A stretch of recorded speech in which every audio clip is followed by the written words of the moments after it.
বিসমিল্লাহির রহমানির রাহিম। Hello everyone, আসসালামু আলাইকুম। সোহাগ জ্যোতিষ ব্লগ থেকে আমি জুথি আপনাদেরকে ওয়েলকাম করছি আরও একটি নতুন ব্লগ ভিডিওতে। দেশ এবং দেশের বাইরে যে যেখান থেকে ভিডিওটি দেখা শুরু করেছেন, আশা করছি আল্লাহ তাআলার অশেষ রহমতে ভালো আছেন। আমরাও আলহামদুলিল্লাহ ভালো আছি। তো সকাল সকাল রান্নাঘরে চলে এসেছি আর বাচ্চাদের জন্য স্কুলের টিফিন রেডি করব, যে কারণে আমি একটা ফ্রাই প্যানে কিছুটা বাটার দিয়েছিলাম। বাটারের ফ্লেভারটা আমার কিন্তু বেশ ভালো লাগে। এখন ডিম আর ব্রেড দুটো একসাথে আমি ফ্রাই করে নিয়েছি মচমচে করে। তো এই খাবারটা আমার ছেলের খুবই পছন্দ।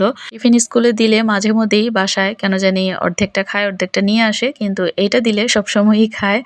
আর পুডিংটা আগে থেকেই ফ্রিজে রেখেছিলাম, নর্মাল ফ্রিজে। তো সেটা এখন বের করে ওদের টিফিন বক্সটা আমি রেডি করে ফেলেছি। তো ওরা এখন স্কুলে চলে যাবে।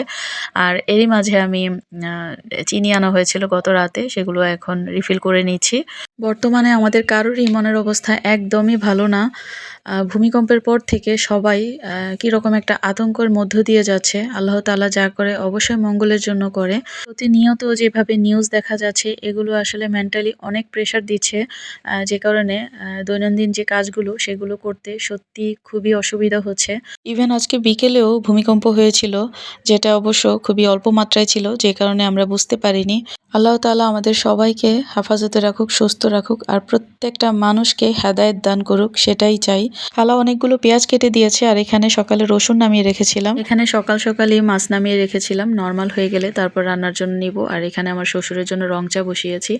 আর আমার শাশুড়ি মা দেখেন কি করেছে, নিচ থেকে হেঁটে বাসায় আসার সময় 2 কেজি পুঁটি মাছ নিয়ে এসেছে।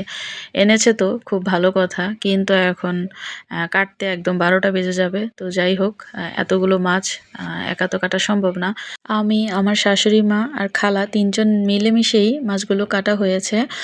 3জন একসাথে কাটার কারণে মাছগুলো কাটতে কিন্তু বেশি একটা সময় লাগেনি। আর এতগুলো মাছের মধ্যে দেখা যাচ্ছে 2-1টা মাছ একটু নরম।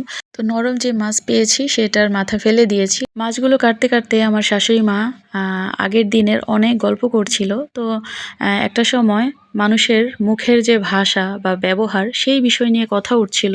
কিছু কিছু কথা শুনে আমি সত্যি খুব অবাক হয়েছি। কাউকে কোনো কিছু বলার আগে একবার ভাবা উচিত। আল্লাহ ছাড় দেয়, ছেড়ে দেয় না। মানুষের কাছে আমার ভালো প্রমাণ করার কোনো প্রয়োজন নেই, কারণ পৃথিবীর মানুষ স্বার্থপর।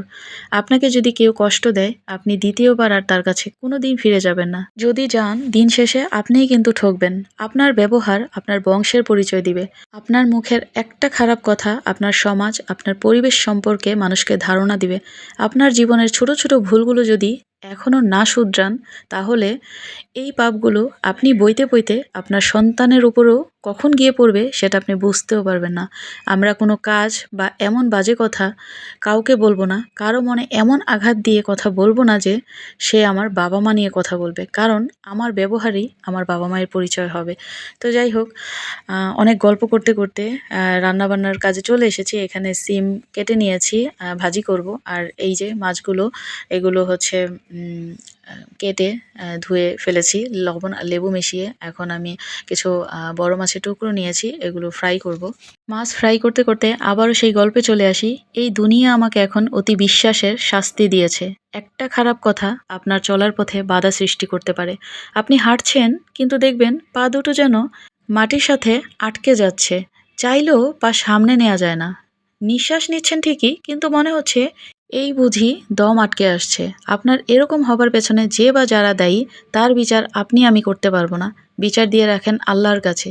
অন্যকে দোষ দেওয়ার আগে নিজের দোষগুলো আমাদের সমাজের চোখে পড়ে না। তো যাই হোক, আমি এখন মাছের ডিম ফ্রাই করছি। তো নামানোর আগে কাঁচামরিচ আর ধনিয়া পাতা দিয়ে নামিয়ে ফেলছি। আর এখানে আমি ভুনা করছি লইট্টা মাছ। লইট্টা মাছ কিন্তু আমার হাজব্যান্ডের খুবই পছন্দের।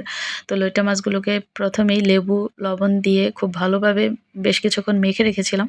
তারপর সব কিছু একসাথে দিয়ে যা যা মশলা আছে এগুলো দিয়ে আমি লইট্টা মাছটাকে ভুনা করেছি। দেখেন দেখতে কি সুন্দর হয়েছে। আপনাদের সাথে গল্প করতে করতে কিন্তু আমার মেয়ের স্কুলের ছুটির টাইম হয়ে গিয়েছে। তো আমি দ্রুত স্কুলে চলে এসেছি। তো ওকে নিয়ে বাসায় চলে যাব, তারপর আপনাদের সাথে কথা হবে। এই মেয়ে, তুই কি কিনছো এটা? আবার কয়েকদিন আগেই না কিনলে?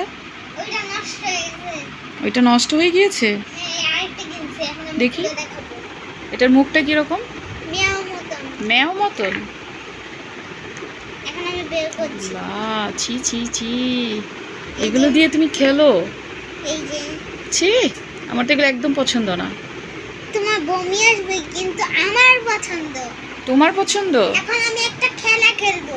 হ্যাঁ। এই যে সব স্লাইম গুলো আমি বের করছি, হ্যাঁ, বের করার পরে এখানে রাখছি, হ্যাঁ, রাখার পরে আমি চাপ দিচ্ছি, হ্যাঁ, তারপরে তারপরে হচ্ছে হওয়ার পরে হচ্ছে আমরা এখানে ঢুকিয়েছিলাম না, হচ্ছে এটা আমরা বের করে হচ্ছে উঠিয়ে দেখবো কি রকম হচ্ছে। উঠিয়ে যদি নষ্ট হয়ে যায় নষ্ট হয়ে যাবে। এই তো দেখছিল, একটা দাগ হয়ে গেল না? হুম। একটা দাগ হয়ে গেল। আচ্ছা, ওই দাগটা হচ্ছে এইটার, বুঝছো? এটাই খেলা? হুম, বাও, অনেক সুন্দর খেলা। এই যে এটা এখানে থাকলো, এই সুন্দর। আচ্ছা ঠিক আছে, খেলো, পড়ালেখা করতে হবে। ওকে ওকে। দিনটা যেহেতু অনেক ছোট, কিভাবে অতি দ্রুত সময় চলে যায় বোঝাই যায় না। আজকে বেঁচে আছি, কালকে নাও থাকতে পারি। কার কিভাবে মৃত্যু হবে আমরা কিন্তু কেউ জানি না। সবাই সবাইকে ক্ষমা করে দিয়ে আমরা যেন আল্লাহ তাআলার কাছে তওবা কাটি। সবাই সবার জায়গা থেকে ভালো থাকার চেষ্টা করি, নিরাপদে থাকার চেষ্টা করি। আল্লাহ তাআলা যেন আমাদেরকে ঈমানের সাথে মৃত্যু দেন। আমিন।